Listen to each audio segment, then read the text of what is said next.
Welcome, everybody. We are live with our Wednesday night version of the live at 6 p.m. Pacific with the wonderful Lee Papa. And we're going to be going over quite a variety of subjects tonight. And if you read our on our Rumble page specifically, I'm just going to read exactly what I wrote. And we're going to be talking near-death experience, supernatural, coaching, mindfulness, health and wellness. And Lee is also an author. So Lee, thank you so much for joining us. And we appreciate you being here, and welcome to TruthStream. Yeah, great to see you, Lee. Thank you so much. I'm thrilled to be here. I really appreciate the invitation and excited about what's to come. What kind of conversations we're going to have. And my dog, I have an Australian Shepherd, and he wants to be involved as well. So if you're wondering like what I'm doing, he's licking my legs. We have a lot of dogs on this show, so we're very dog friendly. He's a fan of the show. Let's just say that. Good. Beautiful. Yeah, welcome to Dog Stream. Yeah. Well, I think my Belgian Malinois friend Charlie will be co-hosting on Fridays live again. So our audience is pretty familiar with her. She's a character, yeah. Well, cool. Well, let's dig into, whatever the most urgent, pressing, wherever you want to start, and of course your background. But what do you feel most compelled to share with us this fine evening to start, and we'll go from there. Well, the topic at hand is the near-death experience, but really that was a point in time that changed the trajectory of my life, brought wisdom and knowledge that I didn't previously have.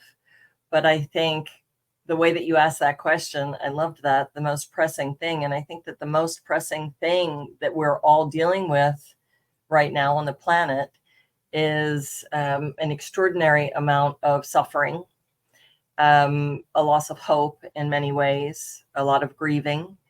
And I believe that my purpose in this time is to help as many people as I can soothe that suffering and have maybe a different perspective and have some tools to use, because we are all here during this time because we chose to be in this extraordinary time in history that we've never experienced before. And because of the near-death experience and some extraordinary supernatural experiences that I've had access to some information that I didn't have previously, and then maybe the average person wouldn't have or didn't have access to. And so I'm hoping to bring some light, some hope, and a little more ease and grace to the planet. Sounds good to me. Wow. Yeah. Well, I mean, I'll let people know I've just lost a couple friends this week. Literally, they're passing away. It's been very heartbreaking. One was a friend from the Park City, Utah area that I worked on film set. If people are familiar with Don Johnson, there was a show called Blood and Oil back in 2015. And Sam was a beautiful soul that just, he was a head of the production assistants and amazing worker and just very inspirational and died too soon. And then our dear friend Barry, he passed away once again too soon. And I think what might be confronting, some people, we never know who our audience is. We never know who we're going to reach. We never know who a friend might suggest the show to another friend and they become more open-minded. I do have friends reaching out now that I've not talked to in a couple of years that are saying things have been weird. But there is, and we might touch on this, there is a reason that people are dying suddenly. And some people may not even register in their minds what that's from, but it's been a very hard week for me. And I know, Scott knew our friend Barry as well. And so I think what would be beautiful about this conversation is maybe to learn from you when we get to this point, what is on the other side of that? What are these near-death experiences like, and anything that you can say to comfort people? Because we got to get ready to lose a lot of friends and family, unfortunately. And so anything you have to say from there would be appreciated. Yeah, first off, I'm very sorry for what you're going through with your loss. And yeah, we are going to be touched by this kind of loss more and more and more. So let's jump into the near-death experience itself.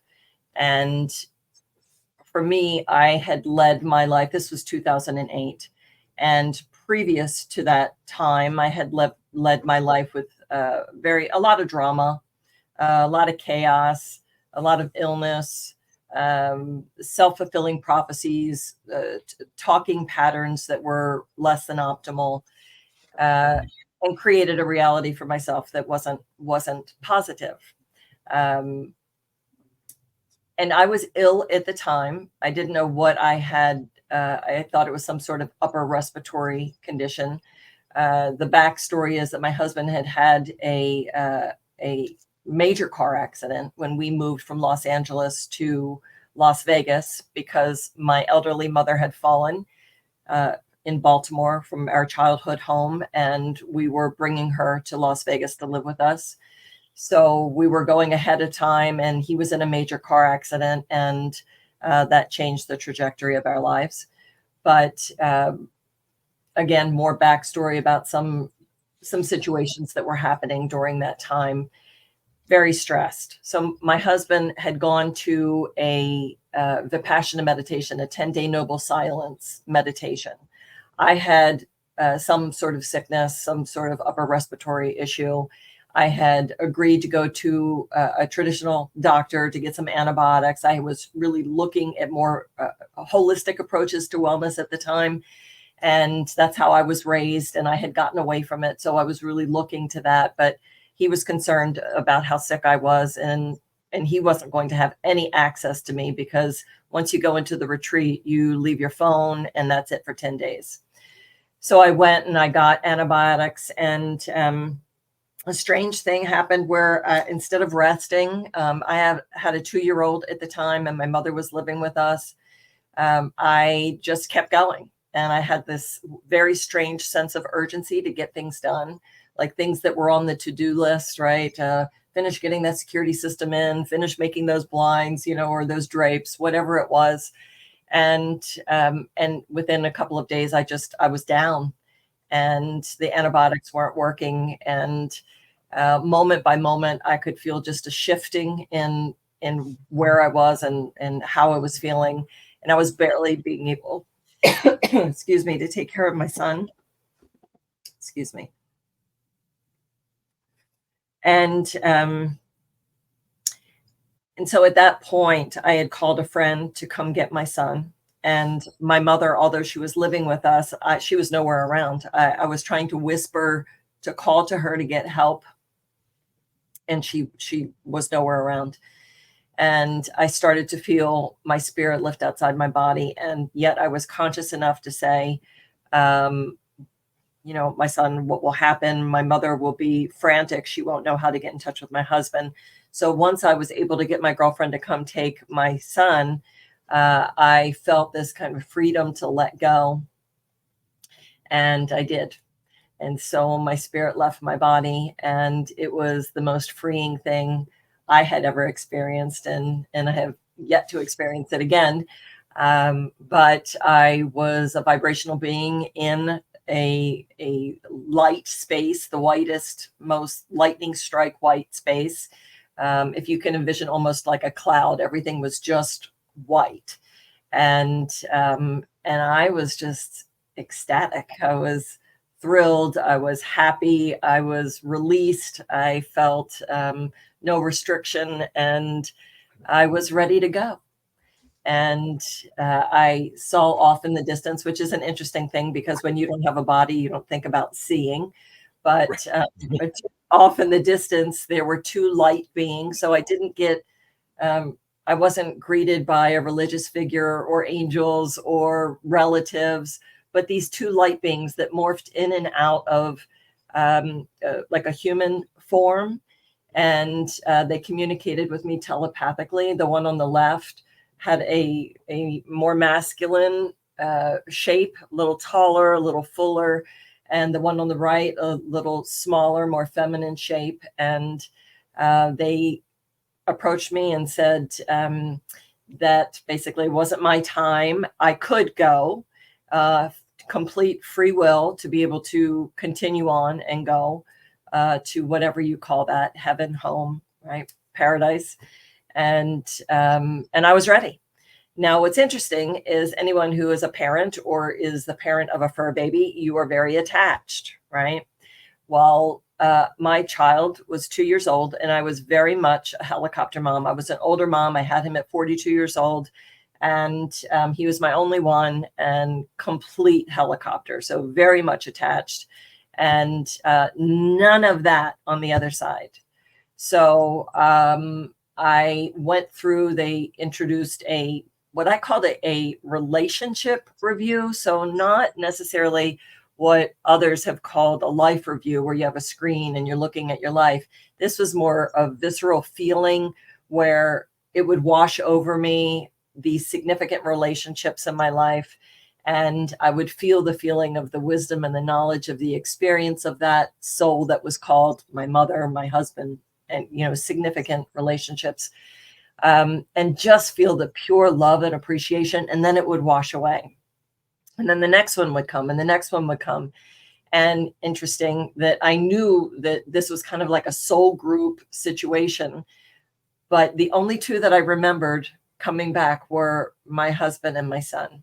So my husband was left to almost last. And at the time, we were not in a great place. We were since divorced, but we were not in a good place. And I would say the feelings of love were not at the forefront, right? But on the other side, that's all there was.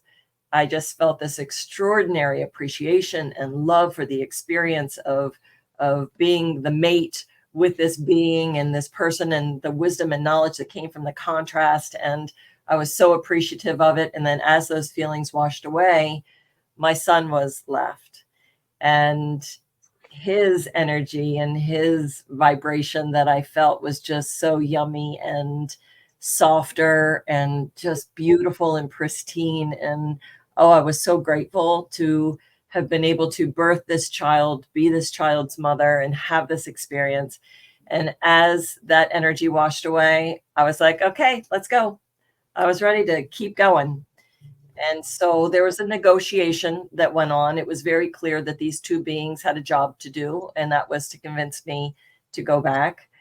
And I'm a bit of a negotiator, and I had some resistance to it. And so I was like, oh, his dad is a great dad. He'll be fine.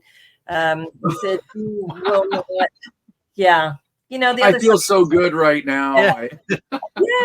The other side is such bliss that, it's not something you want to give up very easily. And so they said, we need you to understand and have all the information before you make this decision. And that is that this child, known as Luke in the book, will not fulfill his destiny if he loses his mother again at such a young age. So apparently happened previously. And we need you to feel the feeling of the loss that he will feel at losing his mother at such a young age. And with that, I had this wash of emotion that truly, guys, for the first 6 months to a year, I couldn't even tell this part of the story without just the emotion being like sobbing.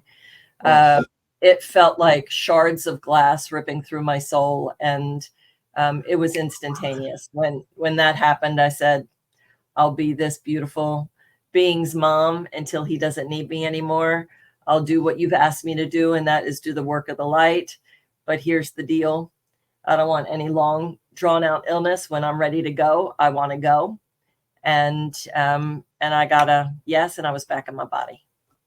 And I sat up from deathbed to feeling like 99% better. Wow. And I went, what the expletive just happened to me? Because I didn't know. And everything had this extraordinary glow and light around it in the room.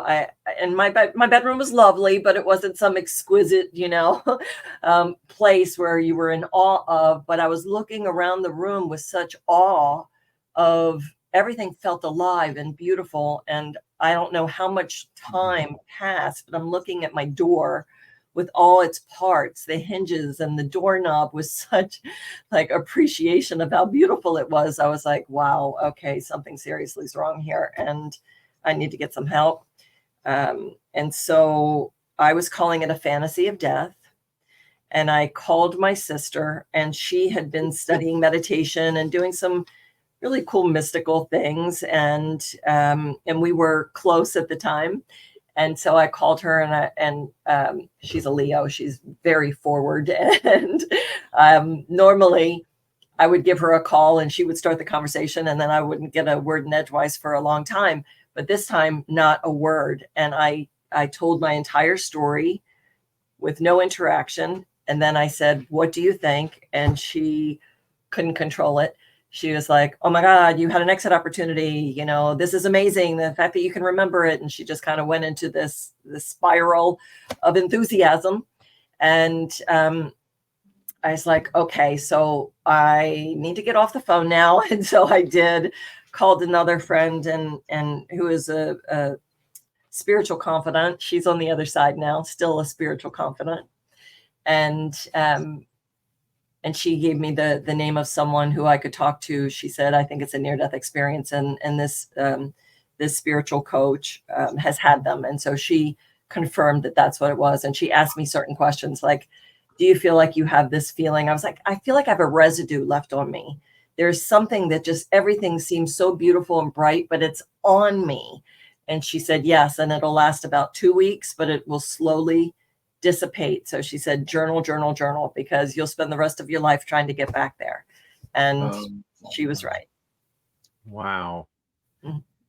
You mentioned the bliss, and when I lost my father, I was holding his hand when he went, and he'd been unconscious for a while, but we had this whole dialogue going back and forth, and then that continued after he passed. But I asked him what it was like on the other side, and he said, if you could experience the bliss that I'm experiencing, you couldn't feel 1 ounce of sorrow for me. Right. And it was so comforting, and it really stuck with me, and it kind of did a whole lot to assuage any fears I might have had of death.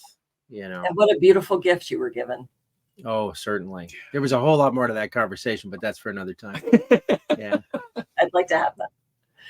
My mother blessed me with that gift. I had said that my mom had lived with us, and she was we were raised Catholic, and she was devout to the Blessed Mother, and went to church every Sunday, and petrified to die.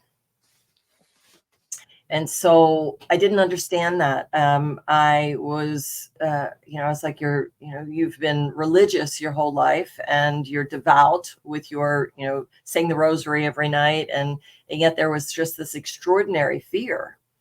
And after my near-death experience, I kept sharing with her, and we would joke about it and said, "Mom, it's going to be amazing, right? You're going to be free. You're going to be happy. You're going to be able to choose this avatar. Like, she never wanted to get old. She hated being old. She didn't like old people. She was fun."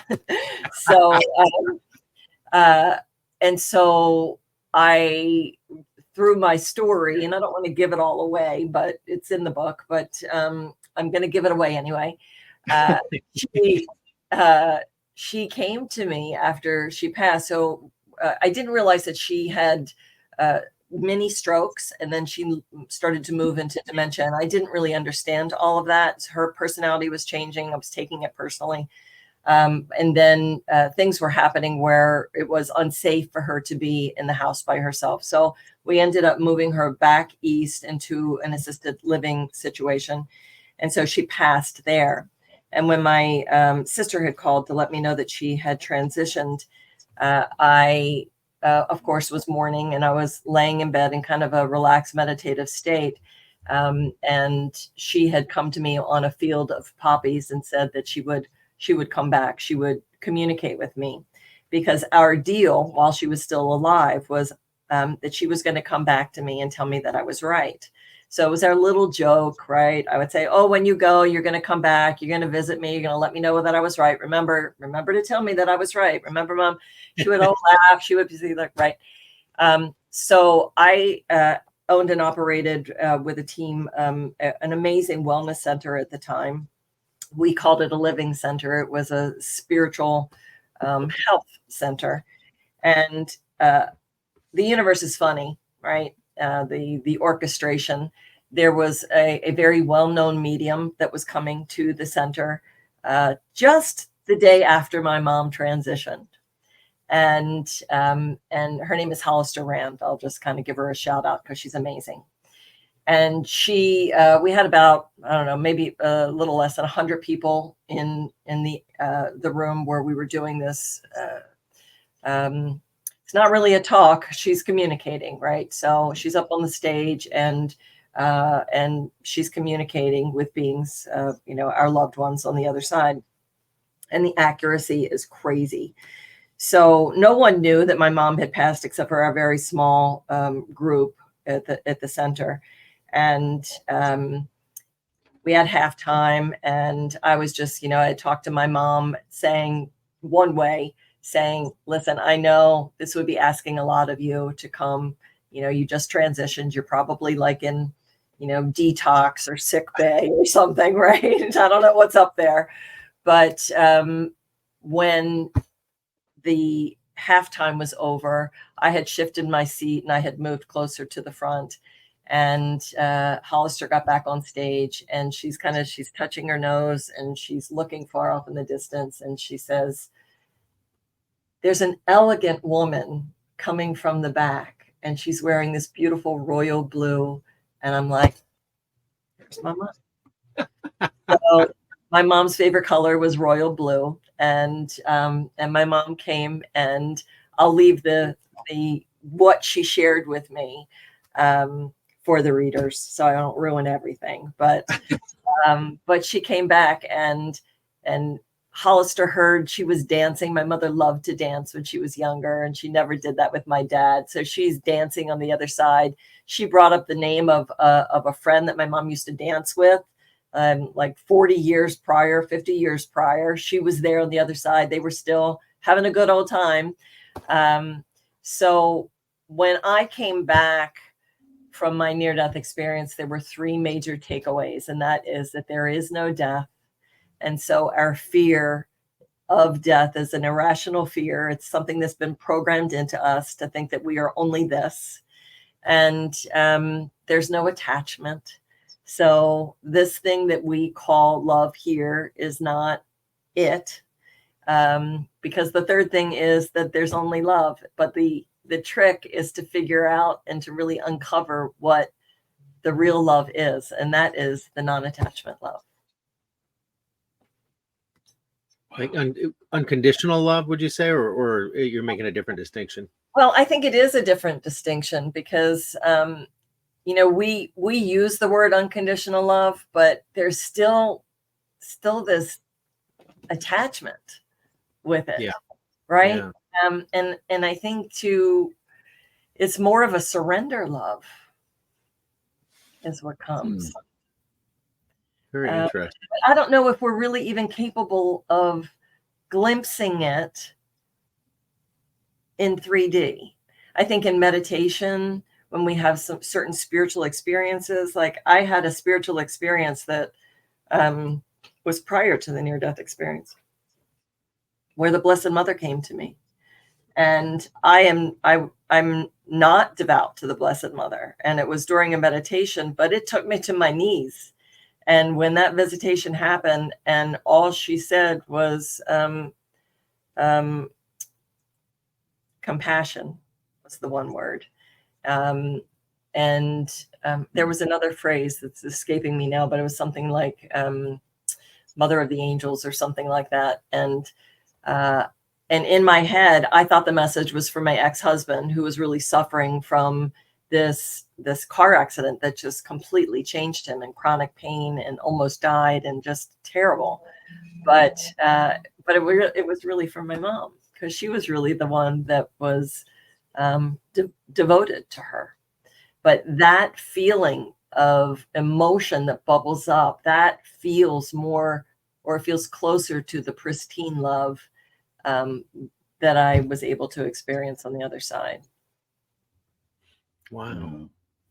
Yeah, lately I've been feeling a sense of a growing sense of being detached from the outcome of things. You know, with in this kind of stressful time, I feel like we're getting closer and closer and closer to what some call the event, or the Great Awakening, or whatever it may be. Clearly, if you're sensitive to it, you can feel something big is in the works. And I've had this conversation with a few people, and it's interesting, that detachment from the outcome, I think, is kind of key. And maybe that runs parallel with this detached love you're talking about, or free of attachments. Absolutely. Maybe that's what keeps the illusion, so firmly in command of things. In control. Yeah. The control is the attachment. Yeah, it seems like people that are struggling the most right now tend to be struggling with attachments. And like you said, attachment to outcome, which is right. This is a way to kind of segue into the conversation. Yeah. I have known for a long time that something extraordinary was going to happen, something that we have never experienced before, and that it was going to be beautiful and wonderful, but we were going to go through the hardest times of our lives, and many lives, getting there. And it's a birthing process. So, it's extraordinarily painful to give birth. And, but on the other side of that is just this beautiful creation, right? So we are all here, in my opinion, purposefully. We've chosen to be here for this point in time in history. It's the big show. We are here to experience it. We have come with these accelerated senses. They're not special gifts. We all have them. It's just been programmed out of us over many cycles of life. But people are now awakening to them, whether it's psychic ability, empathic. Being empathic is a huge one. More and more people are understanding their empathic nature, and they understand that they have it, but they don't understand what it is. And so they're struggling with feeling so deeply, feeling so much. And that's part of what we're here to talk about, is not the leaning in, like you talked about, the detachment. So when I'm teaching mindfulness, mindfulness equals awareness of your thoughts and actions in the world around you in non-judgment, right? That's the drum roll. Because most people can say, yeah, I'm aware, but it's the non-judgment piece, right? So who do we judge the most? Ourselves. Of course we do. We all get that one. And so we must start here in the non-judgment. We cannot expect for the rest of the world to change if we're still in here doing all this judging. Because if we're judging externally the most, those are the ones that are judging the inside the most. So we're in this really amazing sweet spot right now, in my opinion, where people are awakening. They're tired of the goalpost moving and moving and moving and moving, right? And so over the last several years, people are exhausted and losing hope. People are dying. I do want to look back about that, but it's also people are getting connected more spiritually. They're detaching from the outcome. They're not judging so much. They're giving themselves permission and others to grow and expand and to change their minds and to change their beliefs. And so you can almost feel there's like this wiggle room happening. And this is why I think it's kind of a sweet spot for this kind of trajectory of where we're going. And I'm excited about it. I feel this underlying excitement growing. And even though we're seeing the pain, and even though we're what we call losing people, or people are dying before their time, I don't believe they're dying before their time. Because I think they're lucky. They're lucky that they've done their job they came to do. They learned the lessons. And because I know how extraordinary the other side is, they get to do the work on the other side by supporting us. And we're the warriors. We're spiritual warriors here. You know, it's funny you said that. You know, the timing of you being on this show, and the fact, you know, we've lost one friend in common, and I've lost two. Not that it's a comparison. I'm just saying. I mean, this week. We lost more than that. Yeah, but it's a very heavy week, and you're really you carry this quintessential nurturing motherhood vibe, healing vibe about you, and I just think that, you know, talking about this subject matter is we've never really talked about NDEs or near-death experiences on our show. But, you know, my dad has, you know, he's always been very supportive, but I so believe ever since he passed a little over 3 years ago, he's been guiding me in ways that he could not guide me while he was alive. And this is just amazing to have this conversation, because I feel his presence almost more in some ways than I did when he was around, right? Yeah. Does that make sense? Yes, because he's bigger. Yeah, so I've had loved ones transition, and I use the term transition instead of die, because we don't die, right? So and I've been gifted with experiences that reinforce just even a tiny little bit more about what the full story is. I love the name of your podcast, TruthStream, because I've always called myself, I'm a truth seeker. And I never even knew what that meant. Like, I just knew that there was more to what this all is, even as a teenager. And so I would just like call myself a truth seeker, until then I was like, wow, there's this whole movement called truthers, right? Which is interesting. But this one loved one who was in his 50s when he transitioned, it was a shocker. Saw him the day before for brunch. He was in town. We were going to get together again before he left. And then his daughter called me the next day and said that he was in emergency care, that he was in a coma, and they weren't sure that he was going to make it. And I was not home. I was on a walk. And as I was kind of starting to run back, as I told her I'll be right there, he came to me. And guys, he was in everything. I'm crying on the street, because first I was like, no. I didn't want him to go. The physical third dimensional person, of course, we're attached, right? I didn't want him to go, but he was a dancer and a choreographer. And so he was in everything. He was in the clouds. He was in the trees. He was in the air. He was in between all of it. And the bliss was so extraordinary that why would he want to come back? Right. And he gave me my marching orders. He asked me to go and be with his family and to help them with this understanding that he wasn't coming back.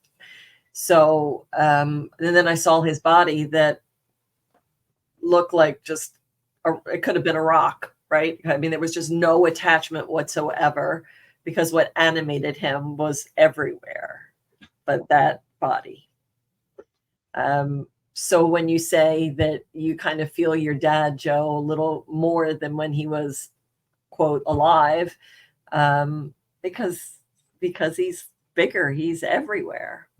And we just tap into that frequency of that person. And I play games with them as well. So My deal with, always negotiating. My deal with Rick was, okay, so when I see double eights, that's going to be you. Okay. And then what pulls right up in front of me while I'm on my way to the hospital, but a license plate with double eights. We live in the most extraordinary, magical place. We have stopped playing. We've stopped interacting with the magic of the world. And I used to write down all of these synchronicities and extraordinary spiritual experiences, but it got to be the point where I could just be writing them all day, because when you're interacting with life in this way, it's magical and lovely and wonderful, and it's all God. So this is the other piece to the puzzle, where all of these programs are starting to shatter, dissolve, get disentangled, that kept us small. And we needed all of that contrast, right? We needed it to be dark so that we could understand what being of light means. There's a little channel in the book that I'd like to read you, because it came through to me about what the purpose of really life is. And I think it's, I can't do it from memory. I have to read it because it came through me. But I just think that if we could all individually take the time to do our own healing, then exponentially we will move faster into whatever it is that's coming, the Great Awakening, Right. Heaven on earth, whatever that is. We would love to hear it if you have it in front of you or near you. Thank you. Yeah, absolutely. And it is, while you look it up, it's amazing to see, like, when people find out, this is not normal subject matter on most programs, that we've never, as humans, and we're still figuring out what that means. I mean, I'm learning from there's a woman that went by the name of Ashiana Dean, and I'm looking into her teachings, and then we're going to have a gentleman named I believe it's Christos Avatar on our show on Friday, because he studies some of her teachings. But yeah, when humans learn, we've never really lived in the potential that was created for us. I mean, that's a lot to really digest. Like, how many either thousands of years that's been, that we need to see how dark things could really get, to learn about the human trafficking and the things that I didn't even list all of them, but it's the rabbit hole. What's that? Oh yeah, the rabbit hole. Yeah. A lot of us went down the rabbit hole in 2020, and we wouldn't have had the opportunity to go down the rabbit hole that had many different pathways, all the ones that you're talking about, and then some, if COVID hadn't have happened. So right. In that contrast, clarity was given to us. So one of the phrases I like to use is contrast brings clarity. So we start to look at the obstacles as just contrast, because that's more of a neutral term, instead of giving it such value, negative value, right? The suffering, whether it's grief or jealousy or anger or all the emotions that are on the lower rungs of the emotional guidance scale, instead of calling them those things, or like, I got a flat tire, or I'm getting a divorce, or all of it is just contrast. Right. Well, I want to say, nothing I've ever been through in my life had the effect on me that hearing about what they were doing to children, it's like all that was nothing. It didn't even begin to touch the surface of what I felt. There was it's like all the world made sense in some weird way as to why there's darkness, why things are messed up, why things aren't run properly, all these questions I've had. And there was so much anger that, but it affected me at such a deep level that it was like, I have to do something about this. I don't know what it is yet. And here we are. And I mean, Scott wasn't aware of the depths of the child trafficking and the adrenochrome and those types of things. So we've, as awake as he's been, and awake as many of the people we've had on our show have been, I don't think any of us really understood the depths of that. So, and what's sad is when many people hear that might be, looking at a Facebook post or something that many of us have been posting on Facebook over the last few years, they just, it's so dismissed. And that's what's allowed it to go on. And it's because there was a show, I forget what show it was last week, because we watched so many, and it's because it's so outside of what we can even begin to comprehend, that's why they've done it. That's why they get away with it. And that's why I've become personally so loud about it, because if I could do anything on my watch to eradicate this, having these conversations, talking about it, I will, because I can't live with myself if I'm not doing something to help children, anyone who's been enslaved. I just think of the terror of being taken away from your parents, thrown in with strangers, and god awful things, and then whatever they've done. Like, I just can't live in that world. I just can't do it. So that's why we do the show. Yeah, and a lot of people can't live in that world and remove themselves because the depth of that pain is so extraordinary. And then there are some that just put blinders on and don't want to know. Ignorance is bliss kind of thing, because if it shatters their little package of their life, that they're not willing to open that door. But I do believe it's important that we leave space to allow people to awaken at the time that they are going to awaken. And just like you said, there are many levels of awakening. So there's, the spiritual type of awakening, understanding that that there is no death, right? And that, and there are many people that go down that way of awakening. And that was me.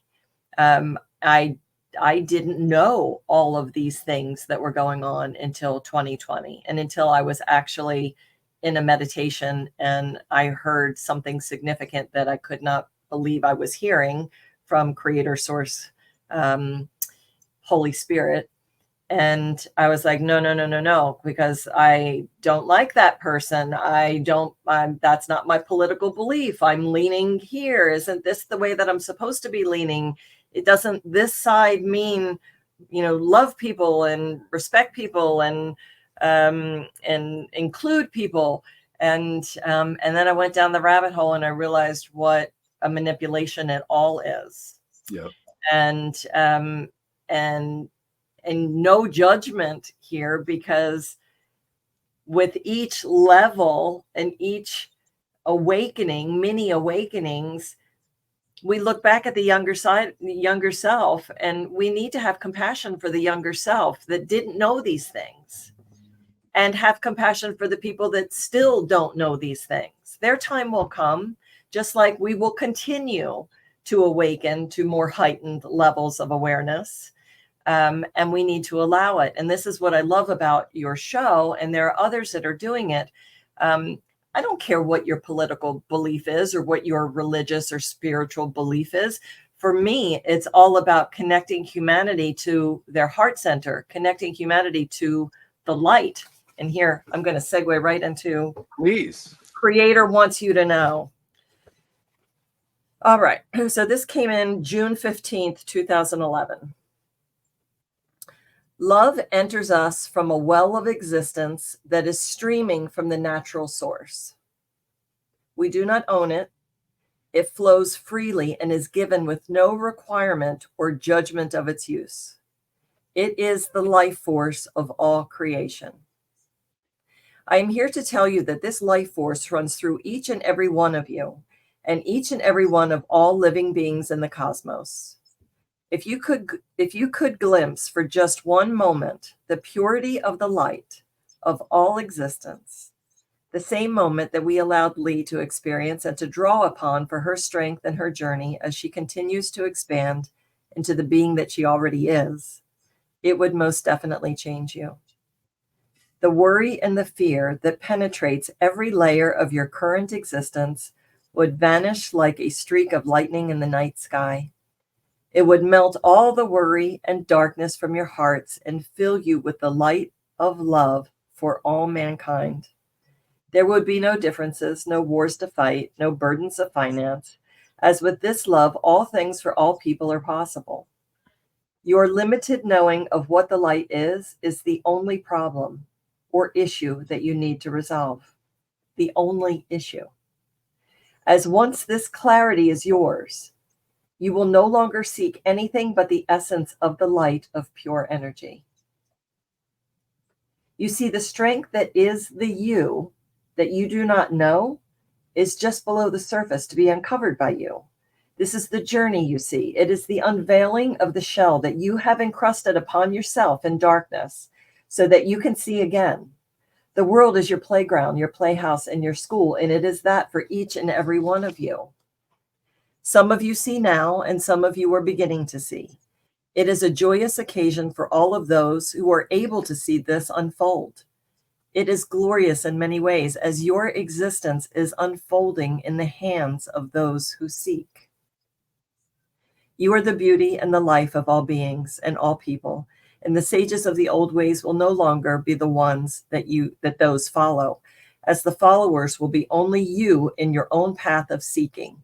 This is true for all. Do not seek to find what is already within you. The path to the enlightened is with you. Beautiful. Wow. I think of because I grew up Catholic, man, I would have got more out of hearing that than most of the stuff I heard in church. So often. Yeah. Our earlier conversation reminded me that when, I think it was about 10 years ago, I entered into this dark night of the soul, and it was, it was a lot longer than a night. It was about 3 years. And I went from being a very social, active person to being really rather solitary.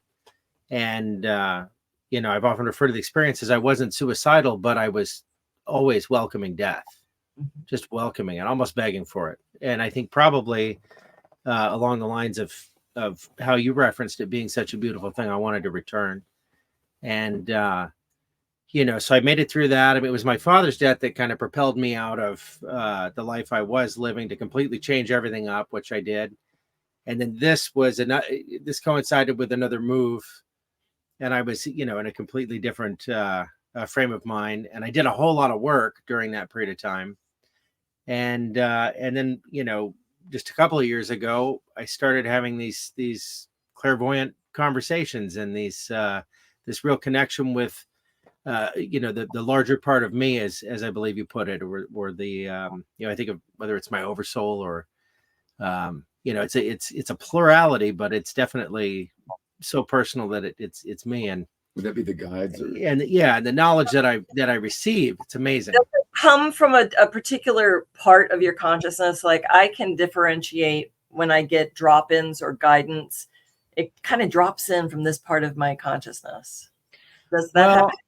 It's not like a channeling, because I've had the knock at the door, and I always say no. I'm just not real comfortable with it. But and I've got some reasons for that I won't even get into right now. But no, it's just deeply personal. It's an aspect of me that's always there, always has been. And, it is a very personal thing. Yeah. Like, like yourself, it's that familiar. Yeah. I understand what you're saying about the dark night of the soul, and I've gone through several. And the latest one was, the work that we do is very much in the public eye. And whether it's, speaking or on a stage or being vulnerable on a podcast, it's not easy. And some people, perceive it as being very easy, but I've been trying to run away from it for a bunch, because it's just, it's all there, for everyone to see and to judge. Now, I came back with these marching orders and I agreed to do it, but there was some challenge in that, saying, stepping forward in my truth, stepping forward in my vulnerability, stepping forward in what I've been given to do. And as an empath, you feel things very deeply. And so I learned also that isolation was one of the ways that I needed to dismantle my ego, dismantle all the pain and my perceived wrongs, to heal all of that so that I could build myself back up to be strong enough to come out and do this for this particular time that we're in. So I think that we all have our own backstory like that, where the contrast, which we'll call the dark night of the soul, is also contrast, right? So has taken us down so that it can build us back up stronger. Definitely. Yeah. And that overwhelmment from the empathic experience is sometimes just, I mean, it's almost impossible to live with. You know, not only are you feeling all the emotions in the room, but I mean, there were times when I was hearing all the thoughts in the room. And I mean, you really want to retreat from that because of the sense of overwhelmment. Thanks for sharing that. He doesn't share this stuff. I typically don't talk about this stuff on the show because it's about the guest. It's not about me, but it seemed pertinent to this conversation. Very. And by you being vulnerable and sharing your truth, it opens the door for other people to say, oh, it's okay for me to be like this. It's okay for me to say that I feel or I hear, or because this is who we are. We are these incredibly powerful, fully sensory beings.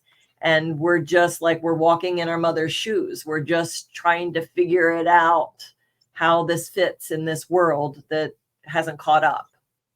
And it's so much more common than you might think. You know, I was having a conversation with a friend that was she's about the most normal person, you know, you could imagine. I mean, she's spectacular, but she's, you know, she saw something that I saw, you know, like kind of in another realm that I was really surprised because the way she described it back to me, it was with just incredible detail. She saw it. There was no doubt about it. And I asked her, I said, have you always seen things like this? She said, oh yeah, my whole life. I just don't talk about it. That's awesome. Isn't that interesting? Yeah, that's great. Yeah. That, you know, because now I'm curious. Was it interdimensional? Was it? It was a negative entity. Okay. Okay. Yeah. So, all right. So that's why I'm being guided to talk about that. I've been getting a lot of emails from people that feel like they have a safe place to share things and experiences. So I'm really grateful for that. Keeping up with them, and some of these are dark entities real? Are these energies? I feel like I have something attached to me. You know, all of these kinds of things. And I used to, you know, when I had the Living Center, right? The center, we did all kinds of different work. And I have experienced dark demonic energies, and it's not a place that I like to play. But when it presents itself, it has no place to go but back to its origination point. That's when, you know, the tough girl comes in, and I get my guidance to come in and support that. But they're real, and thought forms. Negative thought forms. There are all kinds of negative types of energies, just like there are all kinds of really positive entities and energies. So to think that they don't exist is just putting blinders on. So I think I could understand why, if you saw something, why you might not want to see the dark stuff. Because I don't particularly care for it myself. I prefer to play in the love and light area, working on the healing and the groundedness of people just becoming aware mindfully and not leaning into, you know, dramas and triggers and things like that. So just grounded tools that help people navigate their life. But then the next level of that is when they've got those tools and they want to open that spiritual door, let's open that door. Well, I have a question on that. You know, I've been overwhelmed a bit lately with just many different projects, and it's felt like, and I use this analogy today, it feels like, you know, we're playing Tetris and we're going from level 1 to 2, and then before we get done with level 2, all of a sudden we're at level 4, and there's just so many things happening at once. And part of why I'm bringing this up is there was a documentary that came out, I think it was in 2008, with David Lynch, and it was about transcendental meditation. You know, I'm looking for tools to get more grounded. I actually had Keith Cooley reach out. We've interviewed him on the show, and he did a reading on me the other day using Qigong. And, you know, we've had David Martin on the show, which is an incredible interview about the 12 senses. But I guess where I'm going with this is, you know, what are tools that you would use for grounding? Because, you know, we talk about your coaching and your mindfulness and health and wellness. Is there certain tools that you'd recommend for people? Yes. Mindfulness is just a philosophy of the way that you lead your life. And I think it's one of the most powerful things that you can do. When I had the center, we had, oh my goodness, over 4,000 classes in the 6 years that it was open. Tens of thousands of people came through there. We did energy healing. We did meditation and yoga and all kinds of alternative supplemental stuff. But it was kind of like a really great education for me to witness that the people that showed up there had one thing in common, and that was that everyone was suffering in some way, whether it was physical, emotional, mental, spiritual. There was some sort of suffering. And in that suffering, they gravitated towards different modalities and things to find support and help. And the one thing that I found that helped absolutely everyone and almost instantaneously was this dovetail. It's actually two things, but they partner. And that is mindfulness and meditation. So the mindfulness piece is bringing your awareness, because if you're not aware of your thoughts and the actions and the world around you, if you're not aware, then how can you fix it? How can you start, moving in a direction? So the mindfulness piece is super important in the awareness, but of course, in the non-judgment. So not beating yourself up, not, doing deep dives into, how it happened or that kind of thing. But the meditation portion of that is that starts to still the mind. Now they dovetail because they're both practices. These are not something to conquer or achieve or overcome. And I'm an X type A personality, major controller.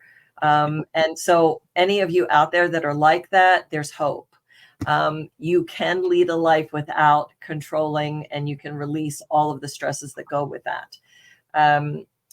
But practicing mindfulness and meditation is a combo is first and foremost. I love that. And that's why I continue to do it today.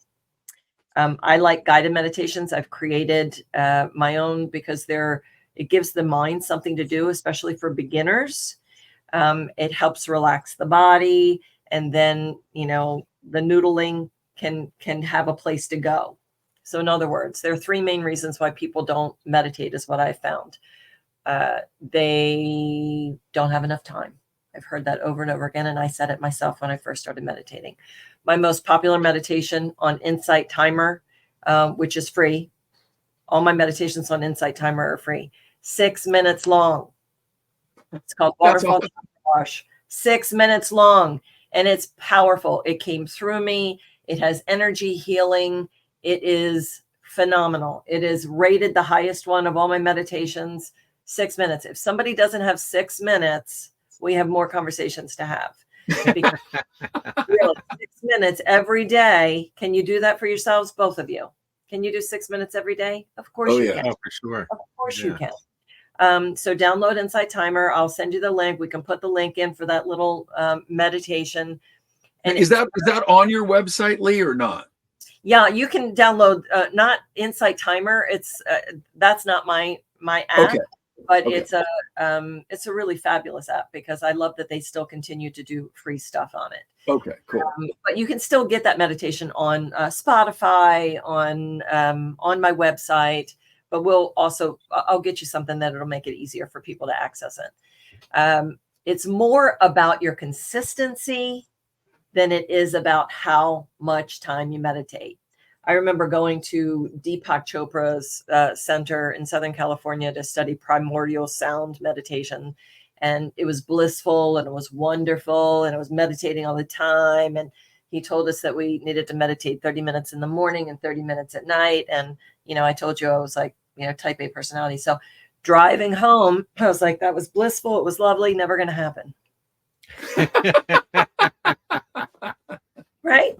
So if you don't value the experience and what it's giving you, then you're never going to make time for it.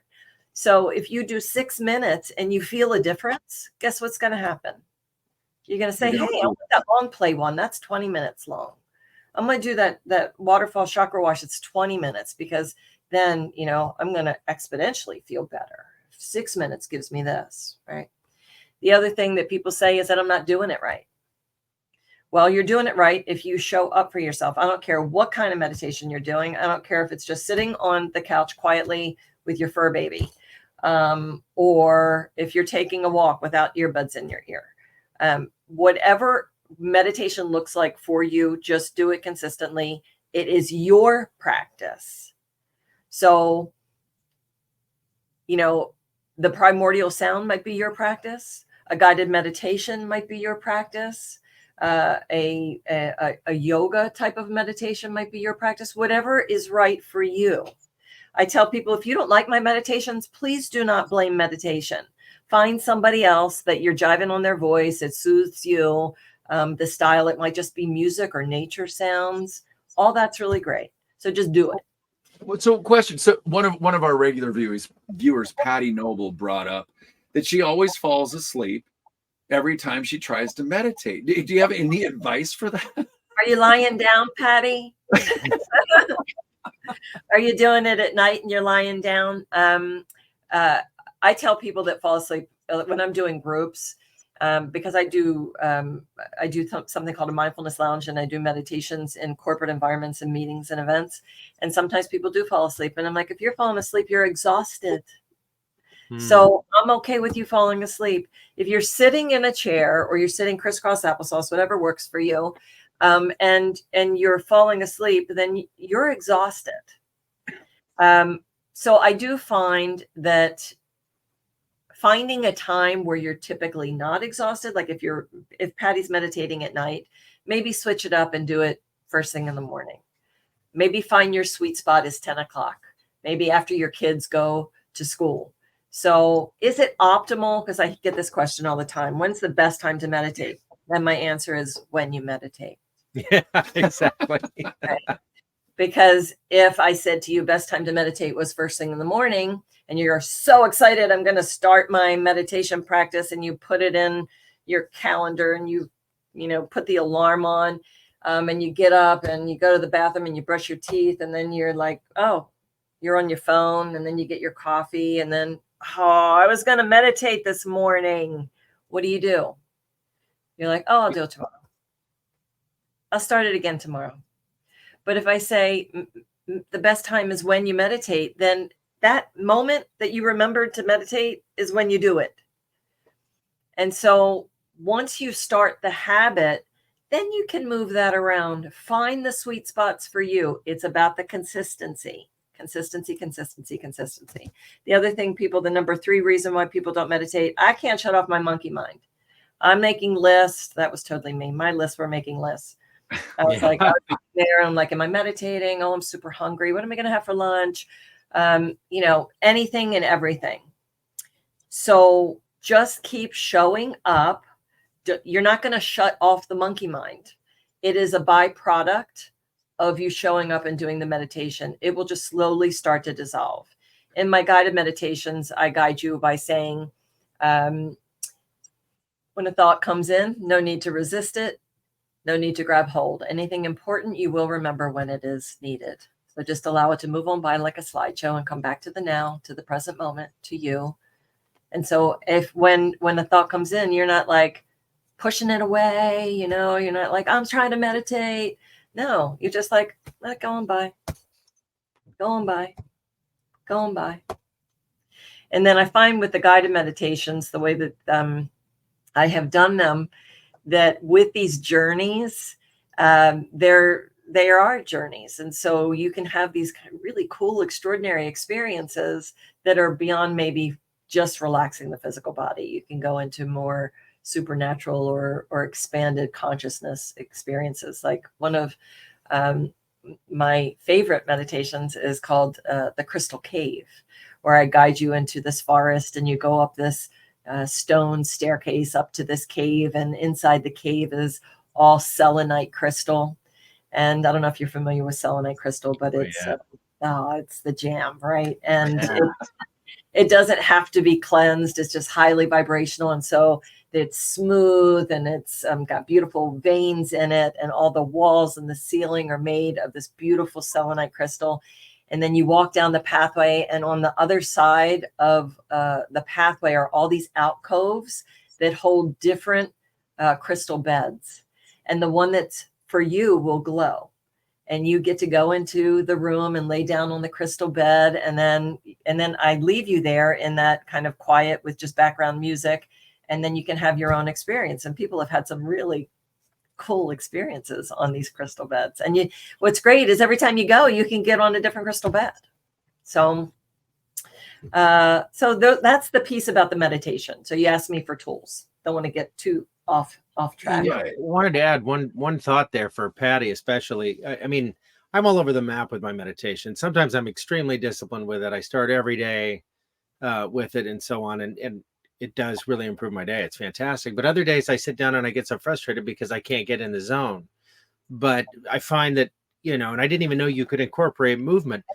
If I get out into nature, and I'm lucky enough to have some amazing trails nearby, I'll just be really mindful of being in the now, and I'll connect with everything around me, and I'll feel the mycelium under my feet reacting to me, and I'll feel the trees, and they react. And the more sensitive to it that you are, the more wonderful things you're going to see. I'll put it that way. I mean, it feels like hallucinating. It's spectacular how ready nature is to speak to you. And before you know it, you've been walking for an hour and you've just been in this beautiful state, and it's so nourishing. So it doesn't have to be sitting still on a couch, right, trying to frustratingly find that moment. You can walk around and interact with the world.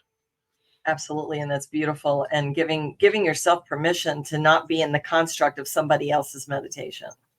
Although the guided meditations are so handy too, because especially if it gives you a window of time, and that can be very valuable. Sometimes I'll need 3 hours of meditation in a day, and other times I'll go a week or two without meditating at all. Well, and it's beautiful that you know that about yourself.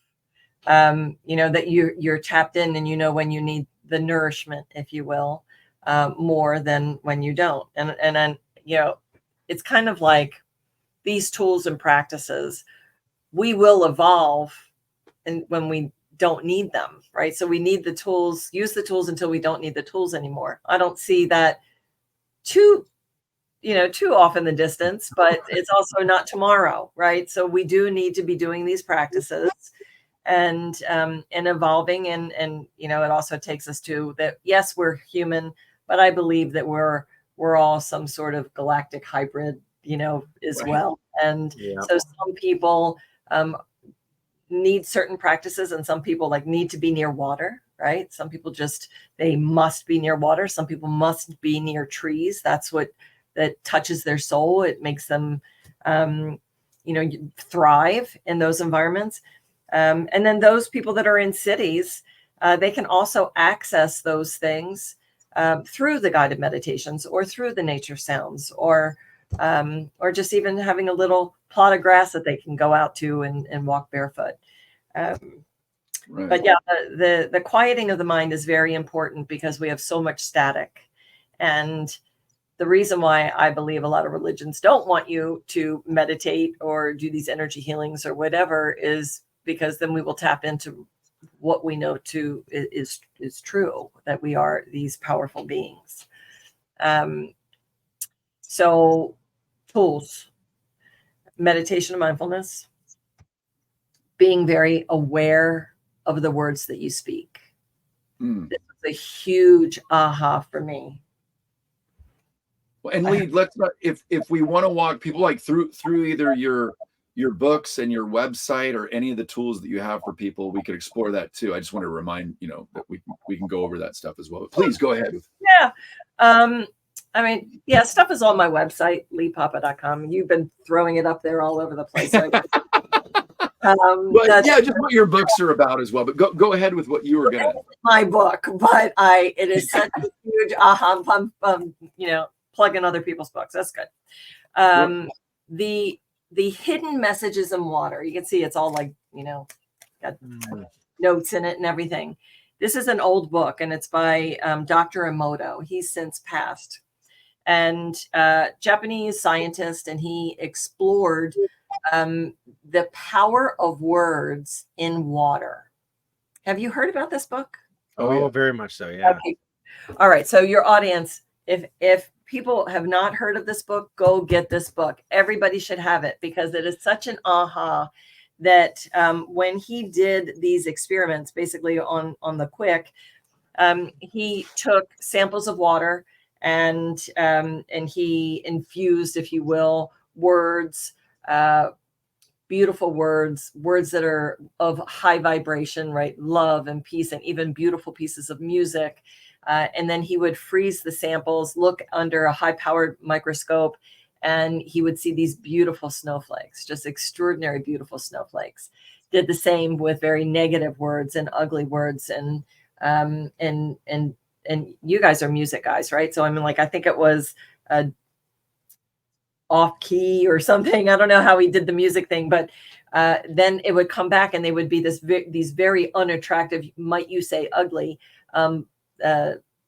dark green, brown bulbs of something. But when you realize that every single word that you speak is creating an energy, and you are made up of mostly water, we are either nourishing ourselves and others or poisoning ourselves and others with our words. So when I realized that, when I found that aha, I was like, that is the key. That is the key, because I started to look back on my life prior to the near-death experience, and all the things that I was saying I was creating the things that I didn't want. I'm always sick, I would say. And I was always sick. My life is a shambles, and my life was a shambles. So we have to be very, very careful with the words that we speak. So in the mindfulness piece, we start to slow down and become the observer, self-observation. We become the observer in our own life. And when we can then slow down enough with doing meditation to take a beat, when we get triggered or when we're saying something that is less than optimal, then we can shift the language. So I have this little tool that I use called Cancel Clear. And it's fun and it's playful. And you do it because we want to literally stop you dead in your tracks of the thing that you said that you don't want to say anymore. And most of it is usually self-deprecating or self-loathing kinds of comments, right? And so when you say something that is less than optimal, I like to not use bad and good. I use optimal and less than optimal. So when you're saying something that's less than optimal to yourself, you're going to cancel clear it and you're going to reframe it. Now, you're going to find once you start this practice that it might be, we have 50 to 70,000 thoughts a day. Some people even have like 90,000 thoughts a day, the overachievers, right?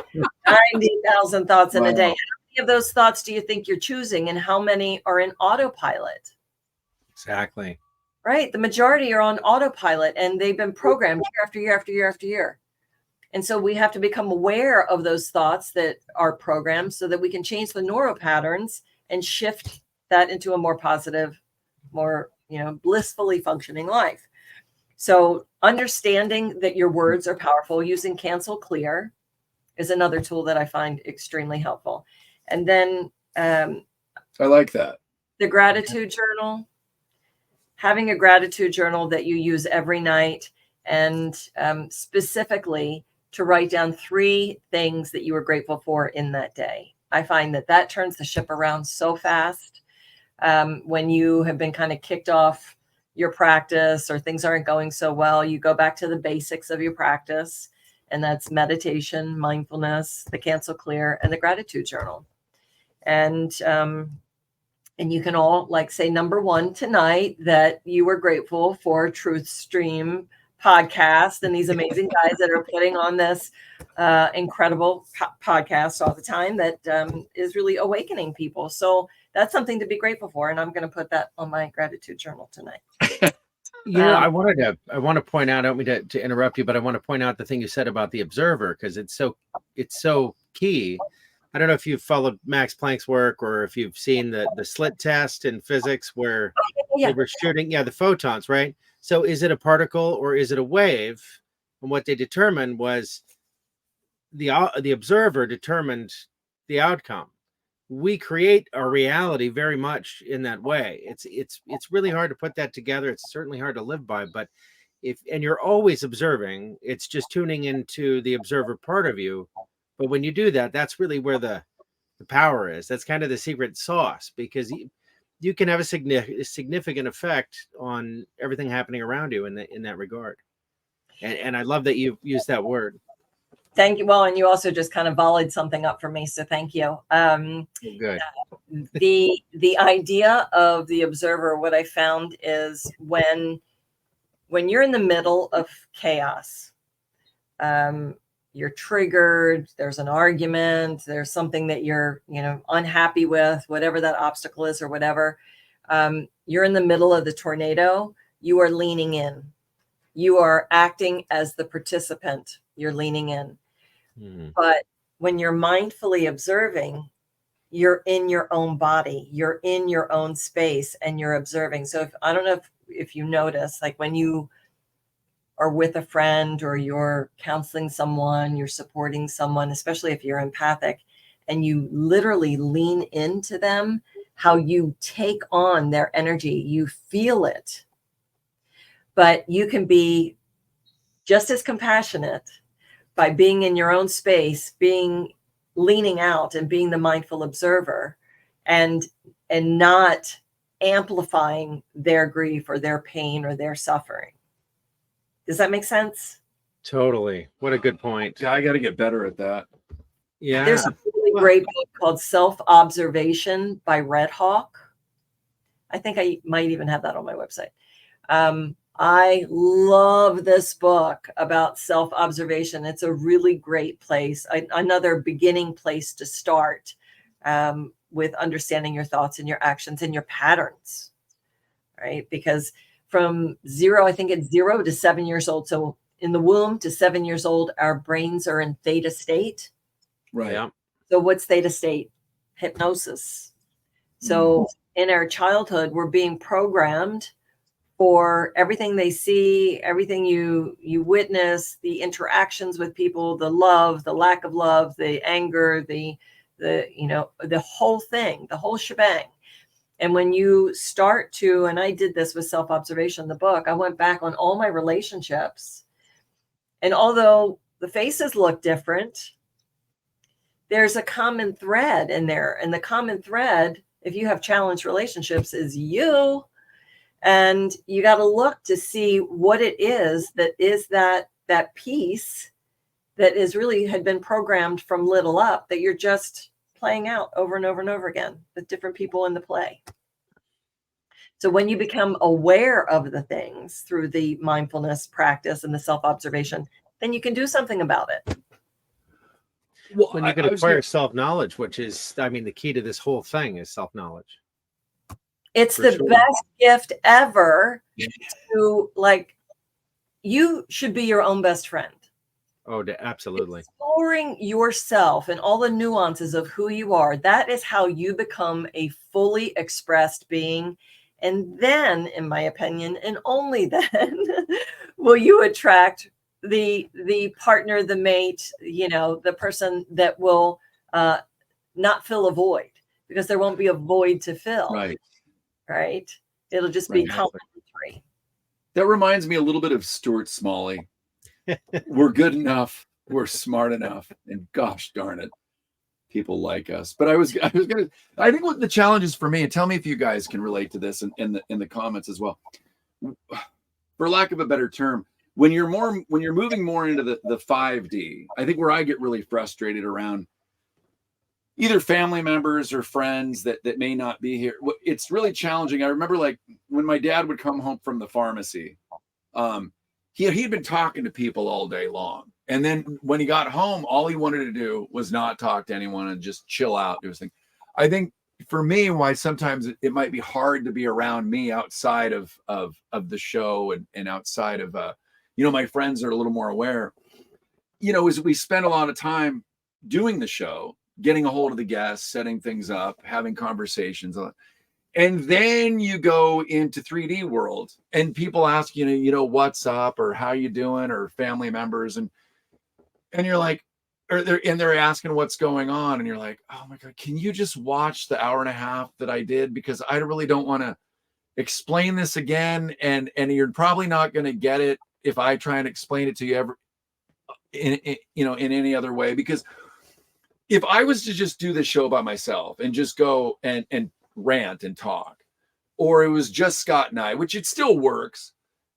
The thing is, I think what works about our show is that it's guest centric and people can hear, oh, it's not just Joe and Scott shooting the shit. They're bringing on guests that through the conversations, through the interactions with those that are watching and the comments, and that's why we bring the comments up on the screen, that from that, this community aspect really helps, for lack of a better term, cement or for people to understand what the heck we're talking about. And what I also do is I'll go on a YouTube video or Rumble.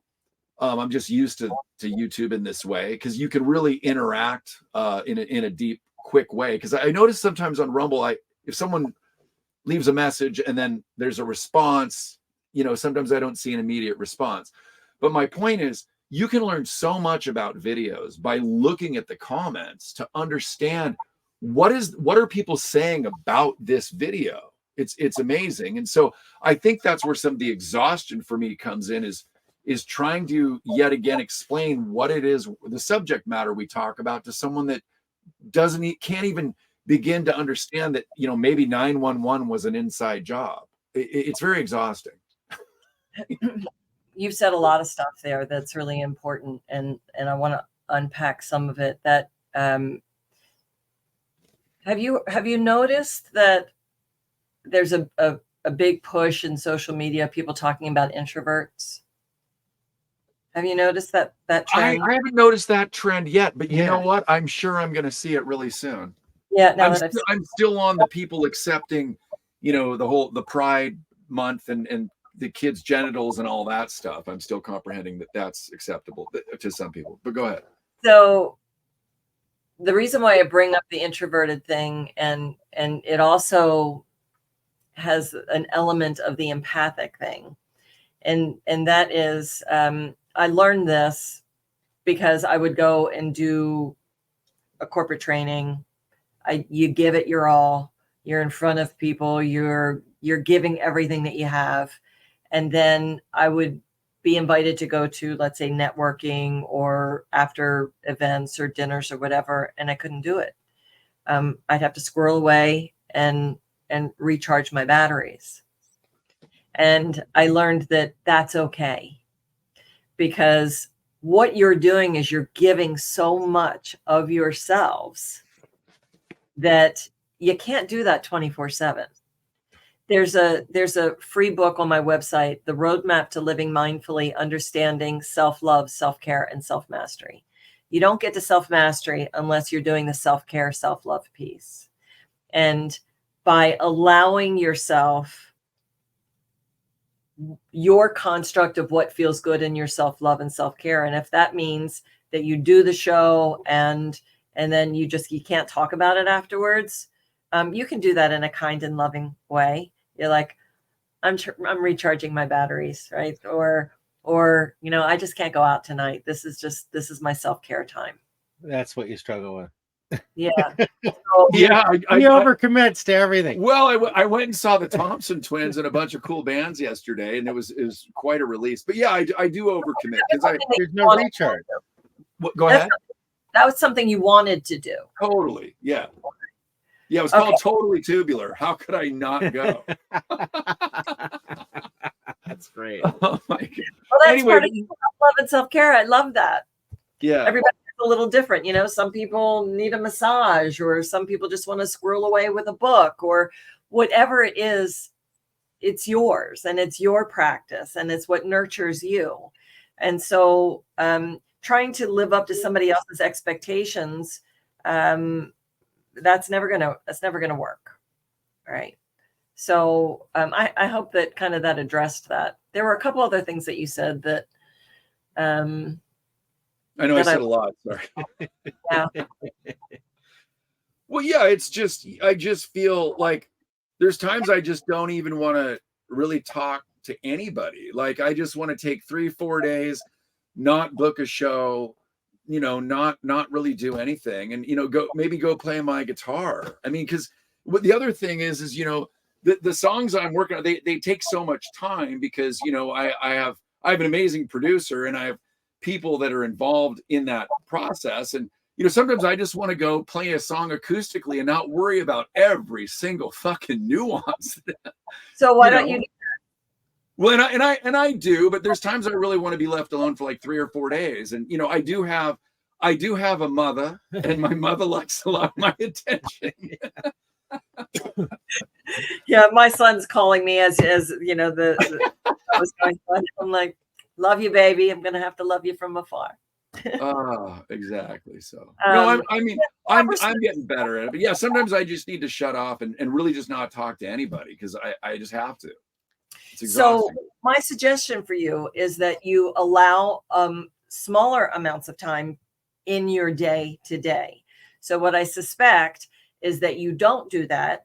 And so then you're forced to, you kind of get all squished like a diamond, just locked down until you're ready to explode, where you need to be gone for 3 days. Whereas if you would allow yourself time in the day, hey, talk to your buddy Scott, who goes out for a walk or in the wilderness or does his meditation out in nature for an hour or whatever. If you can do that, then you're going to have longevity. And this is what we need for everyone, whether you're doing podcasts or you're doing coaching work or you're doing healing work or you're networking with people or you're bringing awareness about the things that are going on in the world. Whatever it is your purpose in the world, we need you to be full to be able to have longevity. Right. So if there's no self-care and self-love going on, you're going to burn out. Lee, I'm going to take this 1 minute, and I'm just going to send this to anybody that needs to hear it. So Yeah. This is where Joe's right. Play it for yourself as well. That's true. Even if you have to put, an alarm on your phone every day and actually do it. Because here's the other thing is when you want to do these things for yourself, and then you say that you're going to do the things for yourself, and then you don't, you're betraying yourself. Right. And that energy of betrayal is not productive. So if nothing else comes from this, but that you take a little more time for yourself so that okay, here's I love analogies, right? So this is like the amount of time that you give yourself in your self-love and self-care. It's like you're putting money in an escrow account. Right. And it grows. So the more that you care about yourself and do the practices to support your health and well-being, the more you will feel better, the more that you will be in vibrational alignment for things to just come to you. You won't have to chase them. Like case in point, our dear friend PK reaching out to you saying, hey, why don't you bring Lee on your show? Right? Thank you, PK. Thank you, PK. We love you. Things will just come to you. You will be in alignment for that.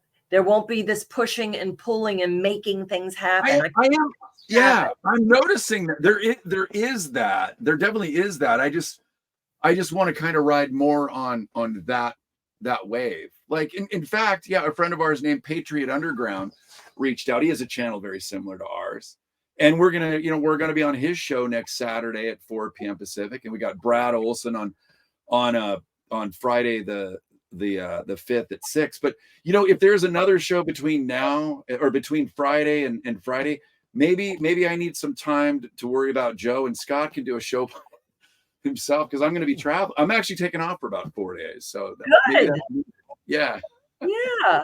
And what you'll find is, at least this is for me, when I step away, things just fall into place. It's like when I was doing sales and trying to make deals happen and close a deal, but then I would go on vacation. They always happened while I was away. It's because you just relaxed and you let go, you surrendered. So, Right. And when you're creative, I know that when I separate myself or I remove myself from the day to day, that's when the ideas start coming. So It's important. I love to walk. So I go out for my walks because that's the time that I connect. I pray, I connect with Holy Spirit, the creator, God, source, the divine. I'm like, thank you. Thank you for absolutely everything that is going on in my life. Thank you for allowing me to be present in the day, in the moment, and this extraordinary expansion and healing that has happened in my life over the years. With each day, with each little bit of work that I've done on myself, it makes the life easier, with more ease and grace and more purposeful. And so I know again, we're going to loop back to that people are suffering, and there are things that you can do this very moment to stop that in its tracks. But it does take you, because we can keep putting in the software, but if you're not clicking on the icon, nothing's happening. Just like we can talk about meditation all day long, but unless, you sit in the chair and you allow the time, then nothing's going to happen. Yeah. Well, you touched on the whole theta state before, and I wanted to revisit that, especially with emphasis on, between ages 1 to 7. I mean, that's what truly forms our personalities. And it kind of hardwires us in a lot of ways. And for a lot of folks, that incorporates trauma and bad habits and destructive things and all sorts of things. A lot of positive things too, obviously. But when it comes to those traumas, we spent a lot of time at a place called Healthy Beings in Bellevue, and Trent's been on the show. He's wonderful. And they have this theta chamber. And there's other ways to get to theta. There's plenty of other ways to get to theta, but this one is really specifically built. It looks like you're getting in an escape pod for a spaceship.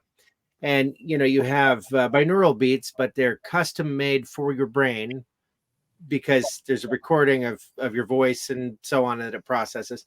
And there's LED, like an LED light show that goes on through your eyelids with this eye covering. And this whole thing spins. And you don't really feel like you're spinning. You feel like you're rocking. But it puts you in this theta state. And you should. I think everybody should. But there was this Navy SEAL that had seen an awful lot of combat and had a lot of trauma as a result. And he did a very intensive set of sessions in this thing, and it cured his PTSD. I can't say it, PTSD. Right. I mean, really, really profound. So, whether it's that example or if you find another way to access theta, we can undo these things. Absolutely. We can these things. We're not prisoners of our own programming. Absolutely. And that's the work that we do. Right. So, we're changing the neural patterns. Right. Okay. I'm going to give you another analogy. So we are these monster trucks, right? Our lives are these monster trucks, and we've been running up and down this dirt road for as long as we are alive. And we have these, huge tires and the grooves in the tires. And so the grooves are deep in the dirt road. And those are all our bad habits, our traumas, the things that we've been programmed for, that we just keep perpetuating year after year after year after year. And then, New Year's resolution comes and you're like, I want to be a whole different person, and I'm going to start on January 1st. And what happens? Never works, right? So it doesn't last maybe hours, maybe a day, because you can't expect to dig out those neural patterns, dig out of those deep grooves just because it's January 1st. You have to make small changes, consistent small changes every day. That's why we have these little tools like Cancel Clear and the mindful awareness and the meditation. These all are supportive tools to help you slowly get out of the grooves in the dirt road. So there are other ways to do that. Hypnosis. This chamber sounds amazing. But you can do it yourself. And, having supportive guidance to just shine the flashlight on the shadowy places, right? These kinds of things, whether it's coaches or guides or healers or however, whoever you resonate with. But you can change. You absolutely can. And that's really what we're doing here. We're all in a process of healing. We're here having this experience of contrast so that we can heal it and move beyond it and fully embrace who we are. Yeah, and I think that people, when they're confronting fear, I mean, that's a terrifying thing in and of itself. And fear is the enemy of all this progress. But it seems like avoidance is the thing to do. But when you really sit with the emotion, when you let it in, when you bring it in, and you sit with it, and you realize, oh, this isn't so bad, and then you're kind of sitting one-on-one with it, you process it right out. You don't have to deal with it ever again.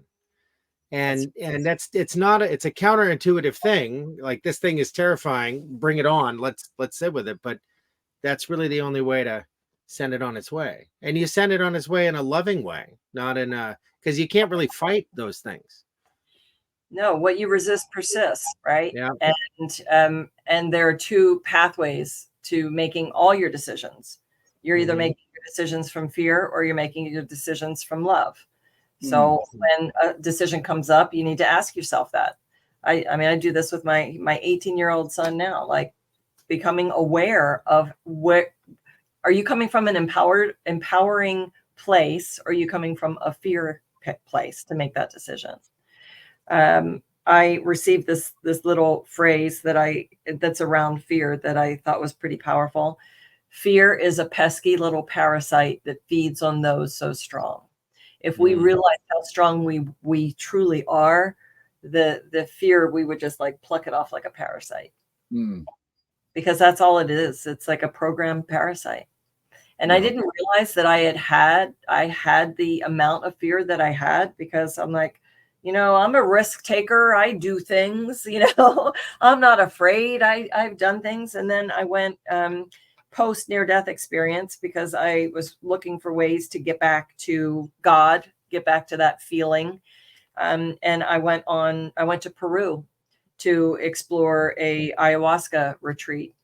And the shamans there said that my main focus was fear.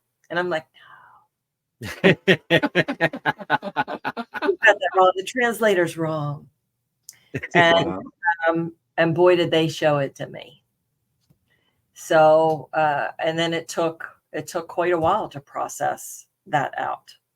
And then it shows up in every area that it can imaginally show up so that you address it.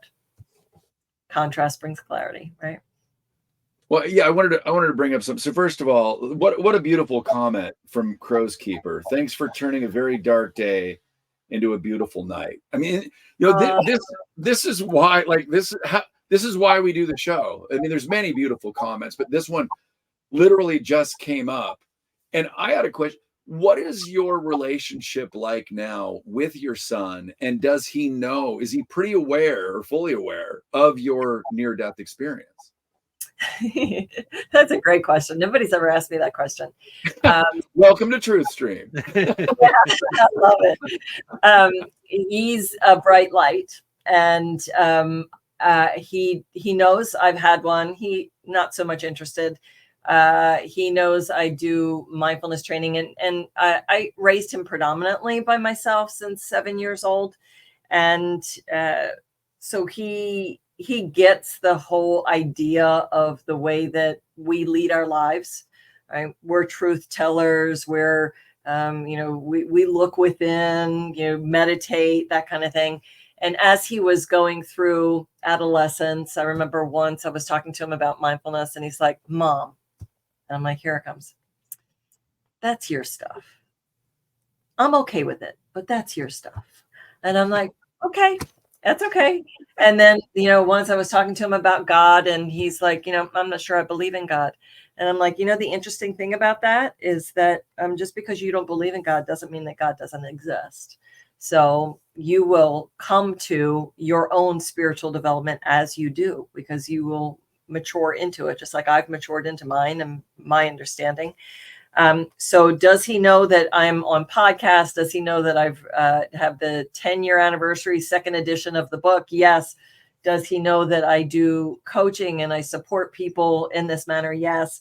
To the point where he's in Denver right now, and he is working for a company this summer. And he's like, like maybe you can come and do a training session with this, this sales team. So I'm like, oh, yay. Right? So he's embracing the understanding of leading this life from a more observer perspective. And we're laying down the tools now. But as far as the supernatural part of things, he's had supernatural experiences, like extraordinary supernatural experiences. He's not going to tell you about them. Right. Wow. He's just not in a place where he's ready to share that.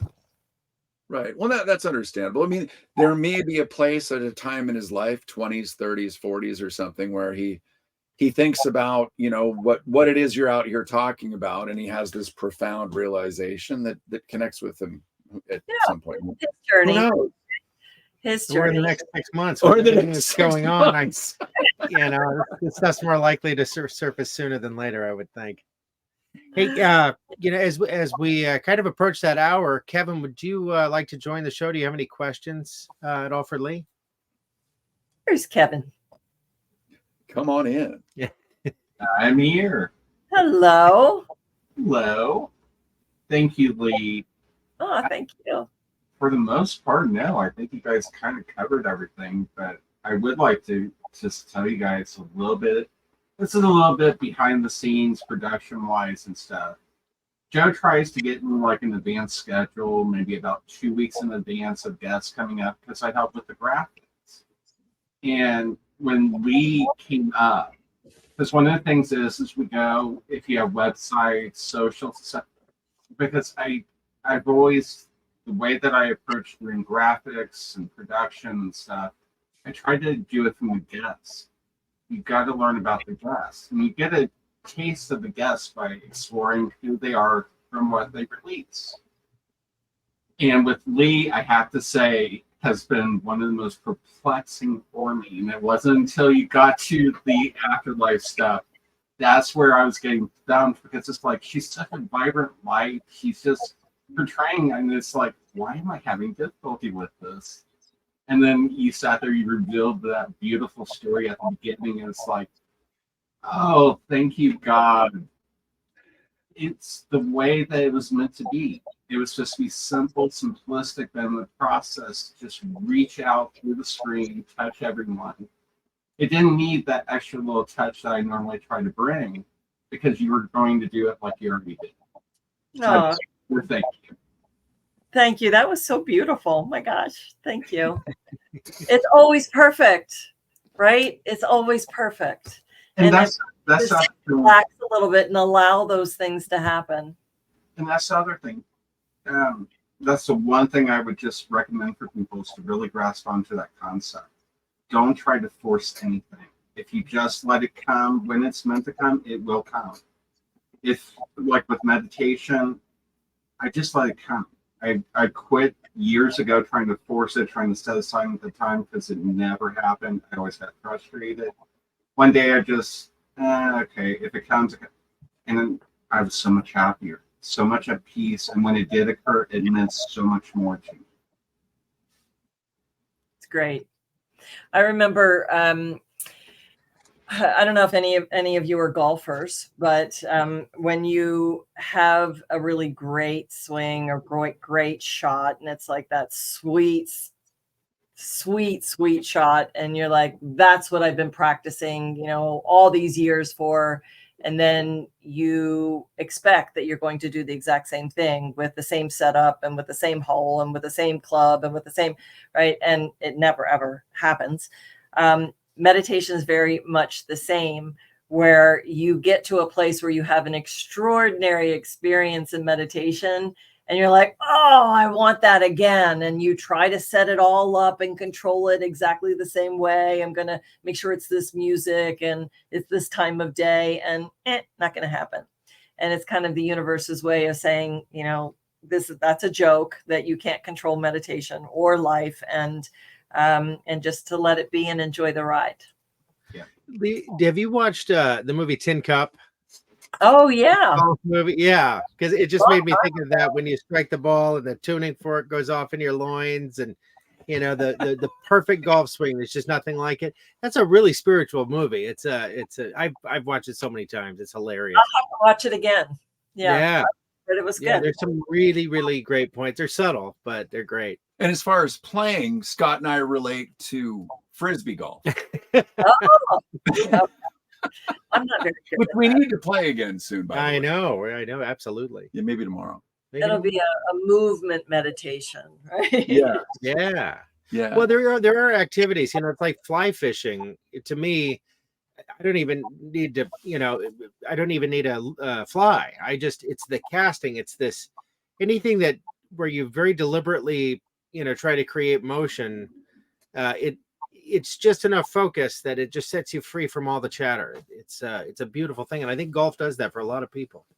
Well, and the fishing, I would assume, is also, I mean, first of all, you're in still waters, right? And the scenery is beautiful, and you're outdoors, and it smells amazing and clean. And then the movement of the rod, that's a slower motion, is it not, with fly fishing? Yeah, it can be. It's this arc. It's all about the presentation, and you have to be very mindful of every step of the process, like you would with a golf swing. But there's something so liberating with activities like that. It's amazing. So we just recently, I got a longboard, and then Joe got a longboard, and that surfy feeling, just cruising down the road, you can't really think about anything else. It's more of a feeling, and it'll instantly improve your mood. It's amazing. I love that you guys are doing that. Oh yeah. Inspiration. Yeah. Yeah, well, it's helped because you know, we did an amazing show with SG and Nick and Dylan from the Bridge, and Dylan's very good at least that show specifically of getting me to feel, you know, I was very vulnerable, but it really, you know, this whole skateboard ramp thing that I brought up in the past, and people can refer to that, but the show is a lot more about, you know, than the skateboard ramp. It's just about, you know, taking back, for me, it was going back to that moment, and that I don't have to, you know, hold on to that in that way anymore. And by getting the longboard, because basically I had this ramp, and then the city came, and I ended up having to tear it down, and I held on to it for a long time. But the longboard, and Scott's noticed this, there's this freedom. I haven't really skated. I was in Park City doing the half pipe, which is a kind of scary thing to do, you know, not when you're not in your 20s anymore. But because my thing, when I snowboard or skate, it's mainly just that feeling of getting into that flow state. And that's what I feel on it. And it's like instant meditation. It's amazing. I stayed on him for weeks to get a longboard because I knew how great it would be for him. And you should have seen, you know, it's great. Sometimes he'll show up here and he'll just go ride the hill a couple times before he. Well, because it's better for both of us. It's better for both of us. It's just such a great thing. Yeah. Well, that's part of your self-love and self-care, right? So you're getting out and you're doing that. If you're doing that every day, that's awesome. Yeah. Like you said, flow, that freedom. I love it. It is about the flow. You know, there's a lot of talk about flow state and how to get there. And yeah, for some people that's bowling. You know, everyone saw The Big Lebowski, but it's this magical flow state where you're just this optimized being. It's a little reminder of, you know, just a part of what you really are. And you know, you glimpse that up on a regular basis, and you really become that, I think. Yeah, and also allowing yourself to surrender. I had a conversation with a client today about allowing yourself to go with the flow, like with a river, right? The river just flows in one direction, but often we put our canoes in and we are paddling uphill. And when we can just let go of the oars and go in our natural state of flow and if you are doing the work, which is all the stuff that we've talked about today. If you're doing the work, then the things will show up in your life in that flow. But when you're fighting against the current, those things are not going to come easily. Right. So we need to learn how to let go more and love each other. Beautiful. Yeah. Well, Lee, is there anything you want to say in closing? Anything, any stone we've left unturned? I'm sure there are tons, but but I had an absolute amazing time with you both tonight, and I'm just extremely grateful for the opportunity. And I hope your listeners found some value and some soothing salve, if you will, with what we talked about. And I just want to thank you. So nourish yourself mindfully and give from the overflow. That's what I'd like to end with. Beautiful. Beautiful. Thank you so much. All right. Well, thank you, everybody. Thanks for your kind words as well, Kevin. We appreciate you jumping in, and everybody, please share this, because that's how it gets out there. We literally we're very shadow banned, and I think we still are. Well, yeah, I don't think it has anything to do with Rumble, though. No. Yeah, we're having a great time with Rumble. One thing to point out. Oh, the comments. Yeah, if you post the comments, the chat will disappear when the live goes away. So if there's any comments that you'd like to live on, make sure you make them in the comments section. Yeah. And if there's anything that I can do, I can try to look at those comments and answer any questions, or please feel free to reach out to me directly. Lee@leepapa.com. Cool. Beautiful. All right. Terrific. Have a great night. You too. All right. Thanks, everybody. Thanks so much. Take care.